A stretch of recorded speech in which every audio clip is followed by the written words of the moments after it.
While they tried advertising it as a movie for all audiences to enjoy, I think it would have been a better idea if they just released it on a Netflix or HBO streaming service. It was just too niche, and it dealt with your stereotypical gay themes like hookups, gay bars, labels, internalized homophobia. This is a spoiler-free review, but I will say it had your typical rom-com movie arc. Protagonist meets love interest, they hook up, one is more into it than the other, then the other realizes they actually like the other. Montage of happy, lovey-dovey relationship stuff. One of them messes it up, then tries to win the other back. The bro story stemmed around insecurities within gay dating, which I think is a very believable topic in our current times. There's this image that many believe to be attractive within the gay community, and that can mess with people's relationships when one person seems to fit that role more than the other. Such a vain thing, but it's a reality that's existed since,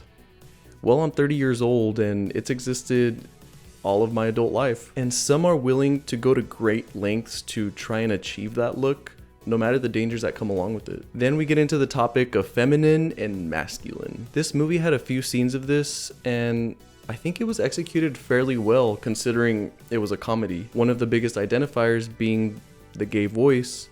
The protagonist has a monologue where he talks about that being a hindrance with getting ahead in his career. Many people throughout his life would tell him that if he were to act more masculine, he would have a better chance of success. This is how internalized homophobia is born, and it can affect a huge percentage of the gays. Being brought up in an environment that constantly tells you to hide your true self creates this inner conflict of having to choose how to act, which in turn causes people to act more masculine because that's more socially acceptable, and they become very unsatisfied with their life. This film made some great points with this. And of course, you can't make a gay movie without the hookups. This film had like 8 sex scenes. This is probably why it was rated R. Again, it was a comedy, so some of these scenes were absolutely ridiculous, but funny. Same goes with the jokes. Sometimes they landed and sometimes they didn't. Rom-coms are my guilty pleasure, and despite the cheesiness, I actually enjoyed the film. It was refreshing to see gays acting as gays